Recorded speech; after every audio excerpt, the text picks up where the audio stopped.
नमस्कार दोस्तों, मैं हूं आपका दोस्त अजय कुमार यादव। एक बार फिर से हाजिर हूं इतिहास के झरोखे से एक नई कहानी लेकर।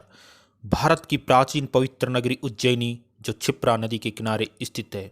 उज्जैनी, जिसकी रक्षा स्वयं महाकाल करते हैं, एक समय प्राचीन राज्य मालवा की राजधानी हुआ करती थी। इसी मालवा के शासक राजा गंधर्वसेन थे। राजा गंधर्वसेन के दो पुत्र थे, भर्तृहरि और विक्रमसेन। राजा गंधर्वसेन शकों के साथ युद्ध करते हुए वीर गति को प्राप्त हो गए और शकों ने उनके साम्राज्य पर अधिकार कर लिया। रानी अपने दोनों पुत्रों को लेकर किसी सुरक्षित स्थान पर गई। जब दोनों पुत्र विक्रमसेन और भर्तृहरि बड़े हुए तो शक राजा को हराकर वापस मालवा पर अधिकार कर लिया। भर्तृहरि बड़े थे, अतः मालवा की राजगद्दी के ऊपर भर्तृहरि विराजमान हुए। लेकिन कुछ समय बाद उन्होंने संन्यास ग्रहण कर लिया तो राजा विक्रमसेन मालवा की राजगद्दी पर विराजमान हुए।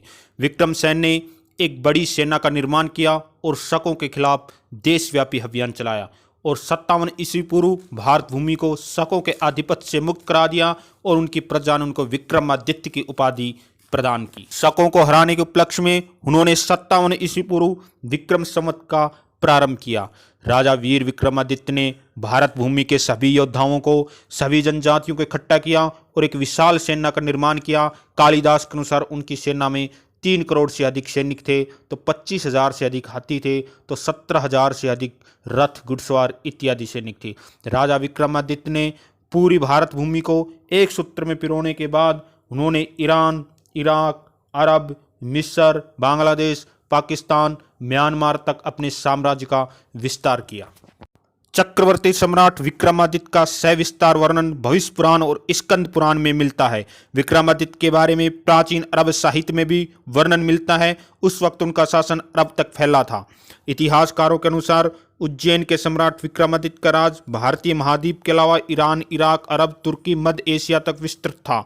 विक्रमादित्य के अरब विजय का वर्णन अरबी कवि जरहाम किंतोई ने अपनी पुस्तक शायर उल ओकल में किया है। यह पुस्तक आज भी तुर्की के इस्तांबुल शहर की प्रसिद्ध लाइब्रेरी मकतब ए सुल्तानिया में रखी हुई है।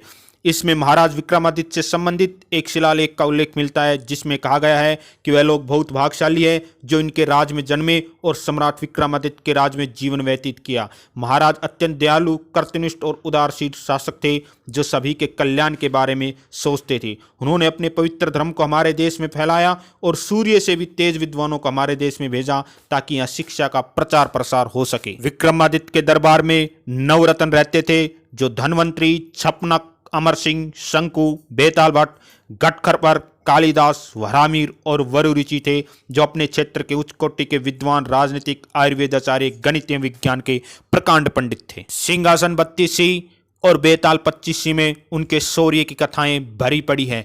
आज भी भारत के जनमानस के अंदर वीर विक्रमादित्य ने अमिट छाप छोड़ी। लोक कथाओं और किंवदंतियों के अनुसार यह भी वर्णन मिलता है कि राजा वीर विक्रमादित्य ने रोम तक आक्रमण किया और रोम के तत्कालीन शासक जूलियस सीजर को बंदी बनाकर अपनी राजधानी उज्जैनी में घुमाया। हालांकि रोम के लेखक इसका कुछ अलग तरीके से वर्णन करते हैं, जिसमें लिखा गया है कि कुछ डाकुओं ने उनके राजा का अपहरण कर लिया था। राजा वीर विक्रमादित्य की सेना अपने समय की विश्व की सबसे बड़ी और सबसे बलशाली सेना थी, जिसके पास 3 करोड़ सैनिक, 10 करोड़ से अधिक वीरवान, 25,000 हाथी, 400,000 समुद्री जहाज थे। राजा वीर विक्रमादित्य ने 1700 मील लंबी सड़क का निर्माण भी करवाया था, जिससे विश्व व्यापार सुगम हो चला था। अधिकांश विद्वानों के अनुसार राजा विक्रमादित्य का जन्म 101 ईसा पूर्व हुआ था। प्राचीन भारतीय लोक कथाओं और ग्रंथों के अनुसार उन्होंने 100 वर्ष तक इस धरती पर शासन किया और अपने देश का परचम पूरे विश्व में लहराया। उस समय दुनिया का कोई भी ऐसा कोना नहीं था जो राजा वीर विक्रमादित्य के बारे में नहीं जानता था।